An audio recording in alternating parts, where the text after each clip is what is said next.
देखिए, पूर्ण रूप से मैंने भी इस केस को स्टडी किया है और मुझे सिर्फ यही नजर आया कि ज्योति मौर्य की पूरी तरीके से इसमें गलती है। आलोक मौर्य को धोखा देके ईश्वर आपको माफ नहीं करने वाला। तो ज्योति मौर्य की 100% गलती है। वो अपना दामन बचाने के लिए इस प्रकार की बातें कर रही है, बिना सवाल पूछे सीधा बर्खास्त। आज के बाद ये एग्जाम्पल सेट होगा कि कल को कोई महिला या पुरुष इस प्रकार का काम नहीं करेगा।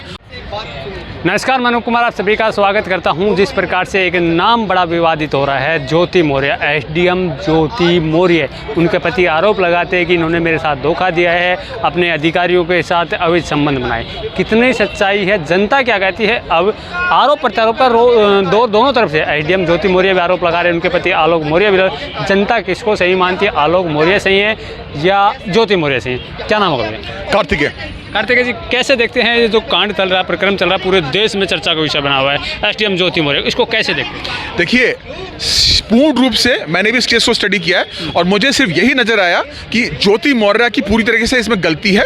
क्योंकि अगर उसकी गलती नहीं होती, जैसे वो कह रही है कि मेरे पति के तो 3 अफेयर चल रहे थे, अगर आपके पति के 3 अफेयर चल रहे थे तो आपने कार्रवाई क्यों नहीं की? आप पढ़ी लिखी हो, एक पद के ऊपर हो, एक समझदार हो, एक जिम्मेदार हो, तो आपको जब ये दिख रहा था कि मेरा पति मुझे धोखा दे रहा था, तभी आपको अपने माँ बाप से बात करनी चाहिए थी, कोर्ट में अर्जी डालनी चाहिए थी या एफआईआर करनी चाहिए थी। लेकिन आपने ऐसा कुछ नहीं किया। जहां आपके पति ने आपका काला चिट्ठा खोला जनता के सामने, वहां आपने अपने आप को बचाने के लिए उन पे दोष बढ़ना शुरू कर दिया, अपने दामन को साफ करना शुरू कर दिया। लेकिन एक चीज समझ लीजिए, क्योंकि मैं भी ज्योतिषी हूं और मेरा स्वामी केतु है, जिसका स्वामी केतु होता है उसको ध्यान करने की शक्ति होती है। और ध्यान के माध्यम से मैंने इनका पता लगाया कि इनकी मानसिकता में वासना से लिप्त है। ये कोई प्रेम नहीं है। कुछ लोग कह रहे हैं कि वासना के शब्द महिला के लिए वासना महिला और पुरुष के लिए नहीं होती है। वासना होती है। वो वासना मेरे अंदर भी जा सकती है, आपके अंदर भी जा सकती है, महिला के अंदर भी जा सकती है। ठीक है, उसके बड़े बड़े एग्जाम्पल अंदर भी तो थे, 3 गर्लफ्रेंड रखता था। उसका कोई भी प्रूफ उनके पास अभी है नहीं और कहीं साबित हो नहीं पाएगा, ये चीज समझ लीजिए। और ज्योतिष मौर्य के जो व्हाट्सएप की डिटेल्स थी वो सारी जग जाहिर हो चुकी हैं। और उनका एक वीडियो और आया जिसमें ज्योति मौर्य आलोक के परिवार को कोस रही हैं, उल्टा सीधा बोल रही हैं। वो ऐसे दिखा रही हैं जैसे कि अब वो किसी ऐसी जगह पहुंच चुकी हैं जहां तो वही सब कुछ है। लेकिन आप गलत सोच रही है। आलोक मौर्य को धोखा देके ईश्वर आपको माफ नहीं करने वाला। दहेज के नाम पे प्रताड़ित कर रहे थे अधिकारी, इतने बड़े अधिकारी झूठ। शादियों कितने साल हो गए शादी को, बताना? बहुत साल हो गए ना। तब तुम क्या कर रही थी? तब तुमने मुंह में दही जमा के रखी हुई थी। तुम एजुकेटेड हो, क्वालिफाइड हो, एक उच्च पद पे बैठी हुई हो, तो अगर तुम्हें इतनी ही तकलीफ थी तुम सामने क्यों नहीं आई? तुम्हारे पति सामने तुम्हारे लिए क्यों आया? इसलिए क्योंकि तुम्हारे पति ने तुम्हें रंगे हाथ पकड़ लिया। ठीक है, इसलिए वो सामने केस आ गया। तो अगर ज्योति मौर्य कह रही है कि मेरे पति में सारी कमी है, मैं मान लेता हूं कमी है, आलोक में सारी कमी है। अगर आलोक में सारी कमी थी तो तुमने पहले केस क्यों नहीं किया? इस बात का जवाब कौन देगा? तो ज्योति मौर्य की 100% गलती है। वो अपना दामन बचाने के लिए इस प्रकार की बातें कर रही है। एक महिला अधिकारी की पर्सनल चैट ऐसे वायरल, सार्वजनिक मीडिया में वायरल करना कहाँ तक सही? आलोक मौर्य की भी मानसिकता कुछ ना कुछ उसको बदनाम करने की। देखिए, बदनाम करने वाली बात नहीं है। अगर वो ये वायरल नहीं करता, हो सकता था कि वो चैट डिलीट हो जाती, हो सकता है फोन गुम जाता, कुछ ना कुछ बातें हो जाती, तो ये मामला दबा रहता। फिर यही महिला आलोक पे उल्टे इल्जाम लगा के ऐसे जेल में डलवा देती। मैं आपको बता रहा हूँ। तो आलोक ने बिल्कुल सही किया कि चैट जो है सबके सामने जाहिर कर दिया। क्योंकि ये भी हो सकता था कि जो महिला इतनी विकृत मानसिकता की है कि जो किसी और पुरुष के साथ अवैध संबंध बना ले, या अवैध संबंध नहीं, आपका प्रेम नहीं है, अगर आपको प्रेम दिख रहा है तो कोई मोहब्बत, क्या मोहब्बत है? क्या बात कर रहे हो? कोई मोहब्बत नहीं है। अगर मुझे आपसे मोहब्बत होगी, किसी लड़की को किसी पुरुष से मोहब्बत होगी, सामने के पति को बोलेगी कि देखो मैं इससे प्रेम करती हूँ, मुझे तुमसे तलाक चाहिए। ये विकृत मानसिकता है, वासना में लिप्त है। नहीं, आलोक मौर्य की तरफ से जो आरोप लगाए जा रहे हैं उसको खुल के कटाक्ष कर तो रही है, और एक तो कार्रवाई है, इतना लेट होने का कारण क्या? देखिए, लेट होने का कारण है कि जांच में अपना समय लगता है। ठीक है, जांच अपना पूरा समय मांगती है, सभी सबूतों को देखा जाता है, कब ज्योति ने किसको कॉल किया, कॉल डिटेलिंग देखी जाती है, कहाँ वो मिलने गई। तो पूरी जांच जब निकल के आएगी तो यही सामने आएगा। असली जिम्मेदार इस चीज़ का है कौन? इसका असली जिम्मेदार सिर्फ ज्योति मौर्य खुद है। अच्छा। अगर आप ये सोचते हैं कि आलोक ने उसको पढ़ा लिखा के गलती करी, तो ऐसा नहीं है। तो मैं ये मानता हूं कि आप पति की जिम्मेदारी आपने पूरी निभाई, पत्नी की जिम्मेदारी वो नहीं निभा पाई। उनकी पर्सनल चैट वायरल करके उनको इतना प्रताड़ित करना किसी भी महिला को कि वो घर से नहीं निकल पा रही, लोग बाग तरह तरह के कटास कर रहे हैं। और तो कृत्य करोगे तो दंड तो भोगना पड़ेगा ना। कृत्य किया आपने, पाप किया है। आप शादी के बंधन में पाप है। अरे है, आप प्रेम कैसे कह सकते हैं? सर, वासना है, प्रेम नहीं है।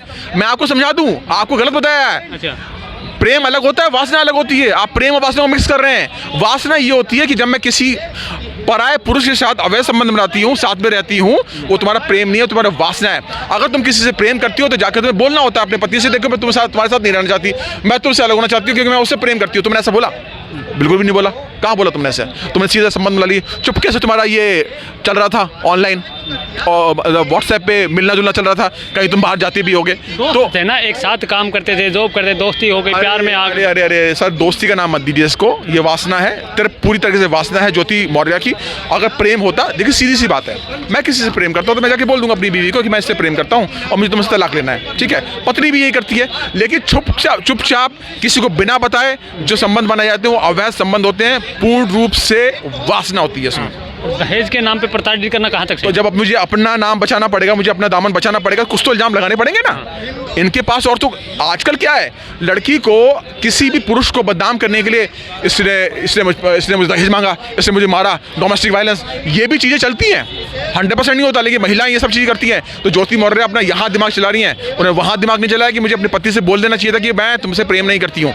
तो इतनी बुद्धिमानी अगर ये होती तो ये इनका मामला बाहर नहीं आता। अगर एसडीएम ज्योति मौर्य एक महिला है, इनकी जगह अगर कोई पुलिस अधिकारी होता, जेंट्स अधिकारी होता, आला अधिकारी के तौर पे एसडीएम ज्योति मौर्य की जगह, तो अब तक उनके साथ क्या हो चुका होता? अब तक वो पिट चुके होते, अंदर थाने के अंदर बंद हो चुके, बर्खास्त हो चुके होते। अब कार्रवाई बहुत तेजी से होती।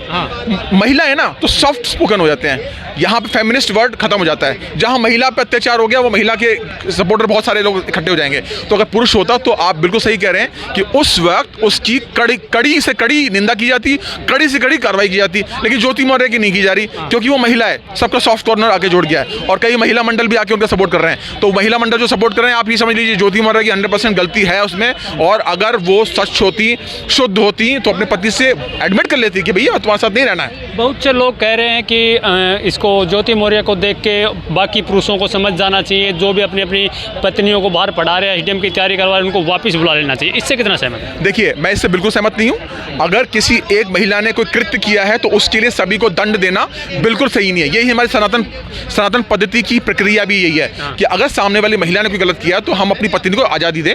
हाँ, ध्यान रखें चीज़ों का, पर इसका मतलब ये नहीं कि उसकी गलती का ठिकड़ा उस पर किसी और पे फोड़ दें, तो ये बिल्कुल गलत है। मैं इसका समर्थन नहीं करता। कार्रवाई चाहते हैं कि एसडीएम ज्योति मौर्य पे कैसी कार्रवाई? सीधा बर्खास्त कर दिया जाए उसको। बस सीधा बर्खास्त, बिना सवाल पूछे सीधा बर्खास्त। उससे क्या होगा? उससे ये होगा, उसको अपने कृत्य की सजा मिल जाएगी। आज के बाद ये एग्जाम्पल सेट होगा कि कल को कोई महिला या पुरुष इस प्रकार का काम नहीं करेगा। और मैं कहना चाहता हूँ आपके इस माध्यम से, आपके चैनल के माध्यम से, कि अभी भी अगर कोई इस प्रकार की घटना कहीं और घट रही है तो प्लीज़ सामने आके बोलिए।